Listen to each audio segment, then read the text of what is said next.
sa 1 Corinto 13 versikulo 11. Kini nagaingon, when I was a child, as I speak as a child, I understand as a child, but when I became a man, I put away childish things. Sa dihang ako bata pa, ako magaistorya og sama sa usa ka bata. Ako magapanabot sama sa usa ka bata. Apan sa dihang nihamtong na ako, ana ako sa pangidaron, o sakto na ang akong salabutan, ako nang gibiyaan ang mga butang nga binata. So dinhi nga teksto makita nato nga dunay process nga agihan ang matag usa ka tawo dinhi sa kalibutan. Adunay process nga paagihan ang atong pagtuo ngadto sa atong pagkahamtong sa pagtuo. Kay basin hangtod karon nagbaton paghihapon ta sa binata nga huna-huna. Nga dunay gi-after. Kasi dang bata pa ikaw kuno, natural magi-istorya ka sama sa usa ka bata. Ing ana sa atong pagpangalagad sa atong buhi nga Dios. Sa diyang nadawat nato si Kristo, ang gipangkaon nato katong mga pulong pa nga makapatubo sa atong pagtuo. Katong mga pulong pa lang nga humok lang apan pila na takatuig na ngalagad. 20 years na ta nangalagad sa Ginoo, 10 years, 30 years na ta nangalagad sa Ginoo. Kung wala gihapon nimo mapaonori ang mga pulong kay inyong nadungog, then you are an immature. Mo nang karon nga takna mga igsoon, hisgutan nato kining pagtubo ngadto sa pagkahamtong. Duha ka butang ang kinahanglan natong hisgutan karon sigon sa atong topiko nga pagahisgutan. Ang growth sa definition sa dictionary kini nagaingon. Na ba? Ang growth kung ang dictionary atong paistoryahon ang pagtubo kini nagaingon kinahanglan dunay pag-increase. Una nga definition niya is increase, sprouting, and elevation. Mo-increase ang imong pagkatao, mo-increase ang imong panghuna-huna, mo-increase ang imong pagpangalagad sa Ginoo, mo-sprout, mo-scattered, mo-bukadkad, mo-bloom, mo-flourish. Ang imong pagpangalagad diha sa atong buhi nga Dios ug ang imong pagkatao dinhi sa kalibutan isip mga ngalagad sa atong buhi nga Dios. With elevation, adunay siya standard sa iyang kataason, sa iyang pagpangalagad sa Ginoo. Ing ana ang pagtubo sa atong pagpangalagad karon. Pero wa nato nasabti ang atong pagpangalagad kay ngano ang inalagaran nato sa atong Ginoo sama sa inalagaran ni Cain. Kailan mo kang Cain? Inalagaran ni Cain sa Ginoo basta-basta na lang. Gipamunit lang niya tong mga butang nga adunay mga diferensya ug mao ni iyang gihala dito sa atong buhi nga Dios. Wala niya gipa-increasean ang iyang pagpangalagad sa atong buhi nga Dios. Mo nang ing adto ang iyang tinubuan, ang tinubuan sa pagka-orderer. Mo nang karon nga kabuntagon mga igsoon atong hinuktukan ang mga pulong sa Dios. Ikaduha nga definition kini nagaingon, the process of increasing in physical form. The process o sa ka proseso nga mi-increase ang atong physical nga mga panlawas. Tanaw nimo sa sami ng imong kaugalingon karon, imong makita nga ang panahon di ay milabay na. Ang panahon sa imong pagkabatan-on milabay na. Paingon na ka sa pagkahamtong sa imong naong. Ang akong pangutana, ang imong kinasuluran, ang imong pagkatao, paingon ba sa pagkahamtong o nagpabilin pa ta sa pagkabata? Kaya kung hangtod karon dili pa nimo na ma-differentiate din dunay problema sa imong pagsabot. Mo na ang pulong sa Dios karon relevant sa atong pagpuyo ni niya kalibutan. Dili ni diri lang taman sa simbahan, kundi taman paggawas ninyo ana nga pertahan. Amen ba mga igsoon? Usa ka meaning sa growth kini nagaingon, the process of developing or maturing physically, mentally and spiritually. Dunay pagkahamtong sa tibuok nimong pagkatao, holistic. Dili kay one-sided lang. Dunay uban hamtong tuod sa panghuna-una pero sa espirituhanon nga bahin, huyang wa gihapon mutubo ang ilang pagtuo. Maigo og wali sa pastor, mangluod gihapon. Wala mutubo ang mga pulong nga ilang nadungog. Nganong wala mutubo ang pulong nga ilang nadungog tungod sa pagkagahi sa ilang mga kasing-kasing. walay pagdawat sa mga pulong sa atong buhi nga Dios. Amen ba? Ila lang gipanguha katong mga pulong nga mopabor kanila, pero katong mga pulong nga motudlo kanila, nga makapatubo kanila paingon ngadto sa pagkahamtong, ila kining gineglect o wala nila dawata o wala gi-apply sa kinabuhi. That is why ang pagtubo mga igsoon is a process. Walay shortcut niini. Nakita ba kag uno isa ka tuig nga bata nga ni kalitrag abot pagka 10 anyos? Unsa na kabuti?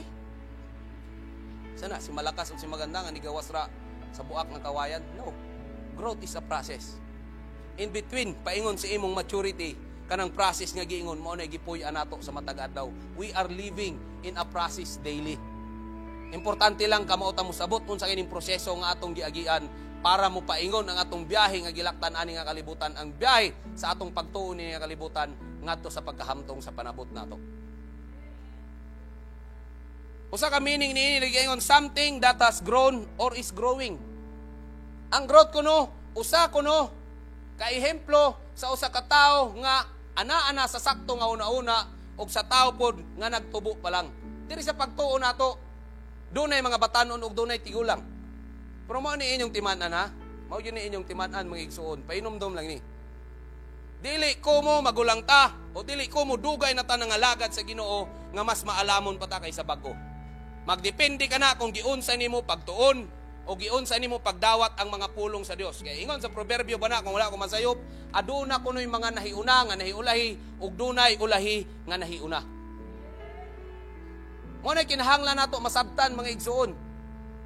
Mo na ay ipanghambog nga pila nakakatuig nga membro sa Reality of Christ, pila nakakatuig nga nangalagad sa atong buhing a Dios, pero hangtod karon luuran gihapon ta. Hangtod karon di gihapon ta mo respeto og leader. Hangtod karon musukol gihapon ta sa mga otoridad nga naa sa atong panimalay. Di ta ka respeto og gobyerno. That is not the growth that God want us to be.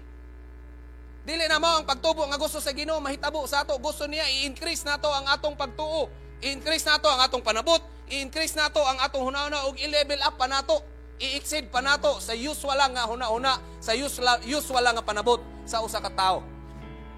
Pero kung doon na tayo lamdag sa Espiritu, kamo ta mo increase, kamo ta mo level up, kamo ta mo develop nini. Because we understand that growth is a process. Ang second word nga atong pagatunan is mao kini. The word maturity. Kini sa Grego nga pinulungan gitawag og oremotita o orimitos nga bot ipasabot with mellowness o pagkamahinahon. Ikaduha nga meaning ani is matureness, ikatulo is ripeness. Mellowness, makuha nato kini diha sa pamamagitan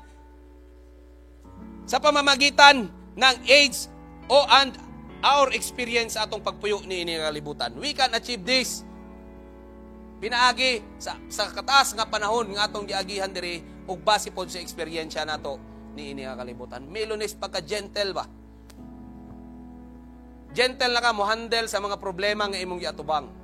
Gentle na ka sa imong pagpangalagad sa atong buhi nga Dios. Doon na kay clear mind, doon na kay sakto nga panabot, doon na kay gentleness sa pagkikipagtungo sa imong isig katao ug diha sa katilingban nga imong gipuyan.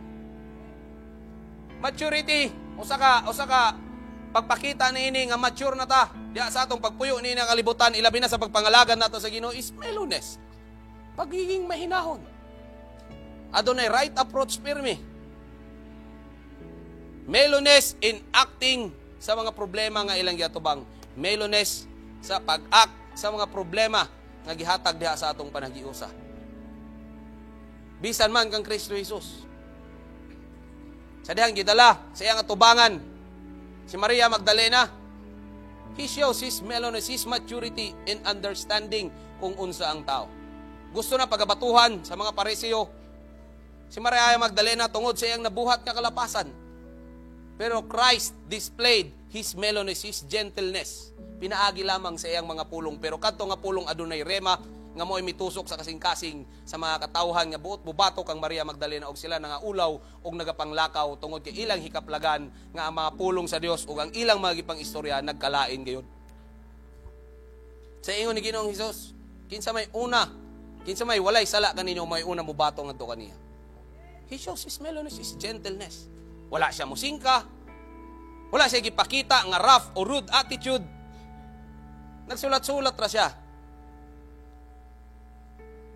In a gentle way, in a gentle manner, iyang giistoryahan kung kinsa tong dunay, kung kinsa tong walay kalapasan nga nabuhat o walay sala nga nabuhat, mao'y unang mubato ni ini nga bayhana. He show his holiness towards Maria Magdalene. Unsa ingon niya, lakaw ug ayaw na pagpakasala. Ingana ang maturity sa atong pagtuo. Ingana ang maturity dapat sa atong pagkatao. We must have mellowness sa atong mga pamatasan. Dili kay muratag mga iring. Mellowness sa atong pamatasan. Gentleness sa pagkikitungo nato sa atong kapwa. Ikaduha nga meaning ini is matureness. Sakto nga panghuna-huna. Unsa giingon ini? Having completed natural growth. Imong nakumpleto ang proseso pamaagi sa natural nga pagtubo. Dinhi nato masabtan nga ang growth nato paingon sa pagka-mature sa gikaingon ko na walay shortcut. Moagi gyud tag proseso tanan. Every day is a process. Ikaduha, having undergone a process. Mao ra gihapon ang iyang meaning. Katulong nga meaning sa maturity is ripeness, which is fully grown and developed. Fully grown, hingpit na. Anaan na siya sa sakto nga panghuna-una o na-develop na siya sa sakto nga kapahimutangan nga gusto sa Ginoo ngadto kaniya. Akong pangutana kaninyo karon. Ang atong pagpangalagad sa Ginoo hinog na ba? Are we fully grown? Are we fully developed? Susiho nato. Ikaduha nga meaning having mature knowledge, understanding, or judgment. Ripeness is having full knowledge, having mature knowledge, understanding, or judgment. Doon na tayo judgment sa mga butangan ng hitabo sa atong palibot. Doon na tayo judgment sa mga butangan mang hitabo pa. Doon na tayo judgment sa mga butangan umalabot pa. Pero kita nga gitawag magtutuo sa atong buhi nga Dios. Kining ripeness nga giingon nga usa ka component sa maturity diya sa pagpangalagad sa Ginoo, usahay wala ka nato. Amen ba? Wala tay sakto nga panabot sa kahulian nga mga adlaw, mo nang ratol ta hangtod karon. Having mature knowledge, understanding, or judgment. Suitable and appropriate and fully prepared. That is the meaning of maturity. Are we fully prepared? Ang utana ko mga ikson, are we fully prepared? Amos 4:12. Are we prepared to meet thy God? Prepared ta kaayo. Giunsa nato pag-prepare ang pag-atubang nato sa atong buhi nga Dios. Sa imong tan-aw karon, ikaw mo decide. Sa imong pagpangalagad, mauna na imong iatubang sa atong buhi nga Dios. Tapos prepared ta, di ta maulaw. Nga ang katungdanan nato nga giluwas sa atong buhi nga Dios mo ang pagtabang sa pagmantala sa kaluwasan nga atong nadawat. Pero unsay atong gibuhat, ang atong pagkakristohanon, gidala lang nato sa Domingo, paggawas niya sa pertahan, gisulod sa bag, unom na punta ka adlaw nagpuyo sa atong pag-unbeliever, sa atong pagkadili kristohanon. Unya mo ingon ta, prepare ta nga mo atubang sa atong buhi nga Dios? No. Kinahanglan mo mature ta sa atong pagpanabot, sa atong pagpangalagad sa atong buhi nga Dios. Is it enough for us today nga mo atubang ta sa atong buhi nga Dios? Way labot kaluwasan na kay kung mudawat ka kag Kristo, luwas man gyud tang tanan. Pero kani akong pangutana kanimo, ang imong binuhatan sa dihang naluwas na ka, mao na imong iatubang sa atong buhi nga Dios, kontento na ka ana? Mao nang hinukto ka nato ang mga pulong sa Dios mga igsuon. This is the process of growth to maturity.